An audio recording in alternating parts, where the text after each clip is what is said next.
what's up? I am back for episode 2 of Talks in the Baddie Mobile. So I wanted to come on here today and give you a little bit of a idea of what self-care looks like to me, and how I enjoy my life as chaotic and as busy as I am. Part of it, I would say, is part that I am a Libra. I am a very balanced person. A lot of my friends say I work hard, play harder, or sometimes I work hard and try to find the play hard balance in between. But I know a lot of you guys see my life online where I'm constantly going somewhere. I'm constantly in a different city or on the go, and it gets really, really hard sometimes to feel like I'm in a routine, to feel like I'm calm. And my first favorite self-cares is listening to good music. I am a big concert gal, and I mean a big concert gal. I am a fiend for concerts. So today I'm going to listen to one of my favorite albums, and one of my favorite memories of my lifetime was seeing Justin Bieber at SoFi Stadium with my dad in LA. It was a really big charity event, so the tickets were like maybe $10 or so, if I remember, and I was just like, Dad, we have to go. Like, this won't happen to us ever in our lifetime. Each week I'll give you a new little scope on my music life, because music is a big part of my life. Like, besides out going to concerts, like, music is the only way that I feel like I can lower my anxiety and feel present in the moment. Especially concerts really help with that. So today we're gonna be listening to Justin Bieber's new album, Swag. Literally got scammed at the Grammys this year. I was so disappointed. You don't even get me started. In fact, some things are better left unexplained. So we're gonna listen to Bieber, and you guys are gonna see that I love Bieber. I wish I was Hailey Bieber. Just be real.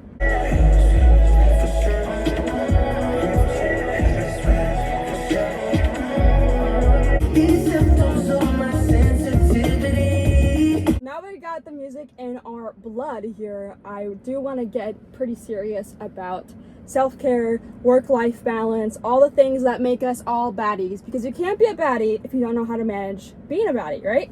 So today I'll be talking about a little bit about my life, trying to go into more of the personal aspect of trying to balance it and find a calm, grounded mindset through it all. So I live a very non-stop life.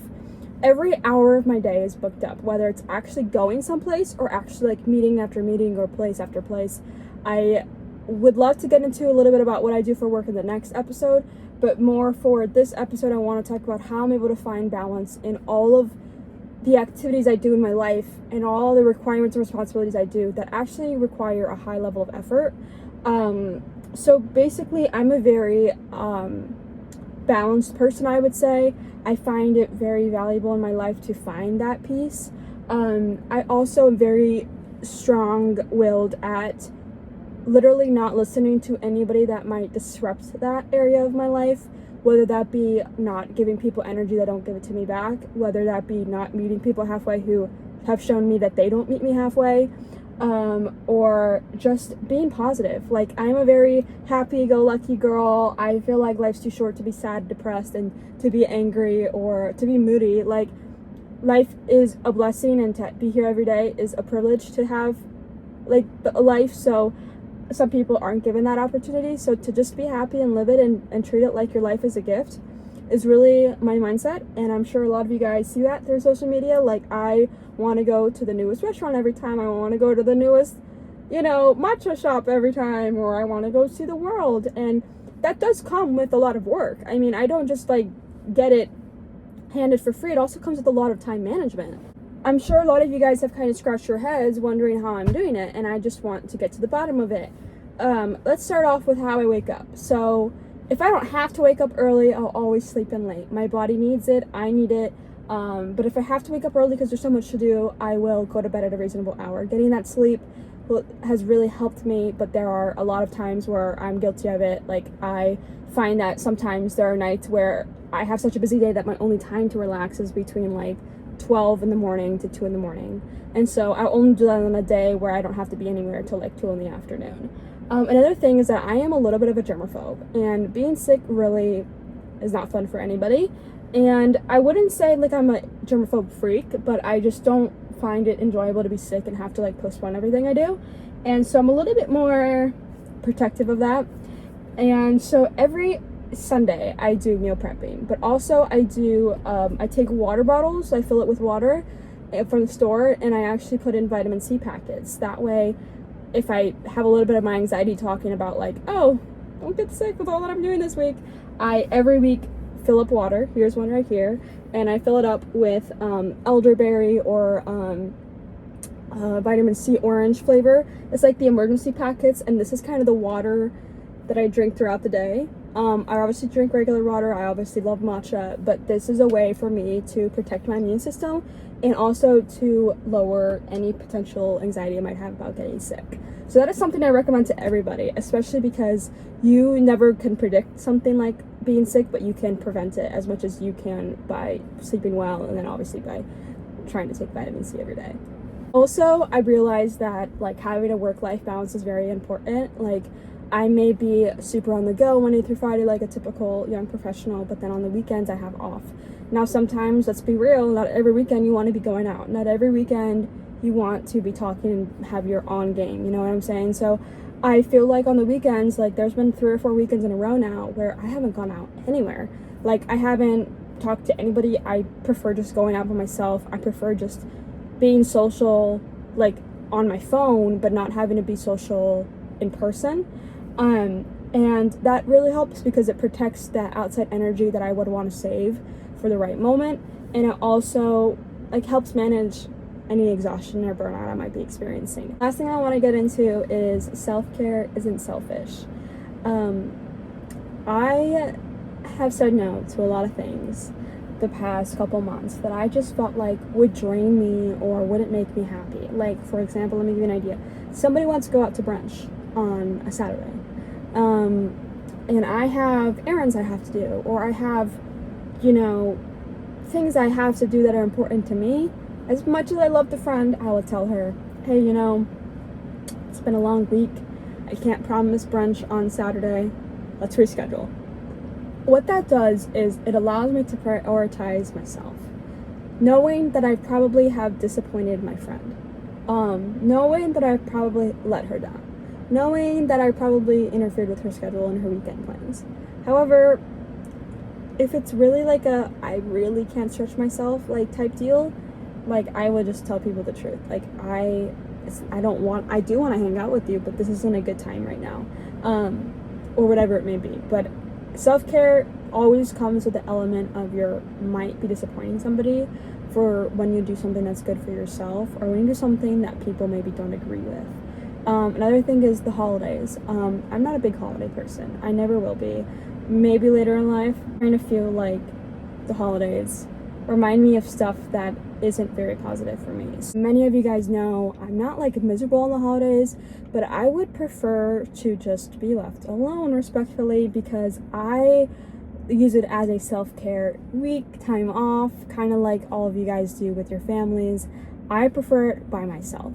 It has worked the best for me, and I understand that it upsets so many people in my family that they start overthinking if I don't like them, if I don't like spending time with them, if I hate my family. I've been asked, and I don't hate anybody. I don't have any room for it. I don't have any room for resentment. I don't have any room for like jealousy. I don't have any room for any type of hatred by anybody, no matter anybody that's done me wrong. But it's more like that is just a time where I have learned, out of all the years of growing up, it has worked best for me to be by myself. Some people are like, well, isn't that sad? It's like, of course, like it can be, but I choose it not to be, because happiness is a choice. I choose to use it as a self-care day. And will it ever change? Possibly, but I don't know what the future looks like now. So just to stay present in the moment, that's what makes me happy. And it upsets people because I was adopted into a family that many would think I would be happy spending the holidays with. And I'm not even going to get into what's happened that's formed my opinions. I'm not going to get into talking negatively about my family in any way, because there's nothing I could say that would be negative. But more like, this is what's worked best for me, and I love it when people support self-care. And I will be supporting it and honoring myself every holiday season. Another thing I want to talk about is I do experience emotions. My life is not all fun and play all the time. I do get very anxious. I do get sad. I do overthink a lot. And that is just because of the way I overachieve a lot. I do it 110% when I don't need to, when 100% would be fine. I feel like I'm going 85 miles per hour in my brain when going 40 would get me there at the same time. I just have always been like that since I was a little girl, and the only way to change that is to start thinking differently about scenarios and to have different perspectives that would allow me to cope differently. So like I am very, very, very, very much a work in progress. I don't have it all together, and being a baddie is recognizing that you're not a baddie 24/7. Like I am very, very imperfect. I have a lot I need to improve on. I have a lot of mistakes I am growing from and learning from and paying the consequences from. But also I am recognizing that going forward and learning from my mistakes is how I evolve. It's how I get to be a better person, honestly, showing up in better ways for myself than I would have done in the past.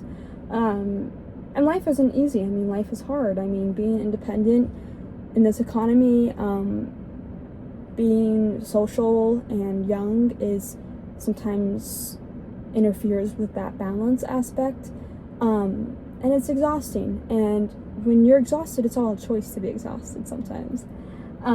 So everything is just a choice. I choose to be happy. I choose to seek a life that brings me peace and brings me balance and brings me moments of stillness. But I also choose a life of where I'm honest with myself. Also, realizing that we're all approaching life in our own way, based on our own life experiences. We're all deciding what we want to do with ourselves based on the angle of which we're at in our lives. We're all trying to figure out life as we go based on what's happening in front of us. And all of what's in front of us is all different. So we're approaching life and treating life differently sometimes. And because of that, I just want to recognize that I am not perfect, that I'm doing the best I can, that the mindset is everything, and that the happiness and the balance and the work that I do is all a choice I have.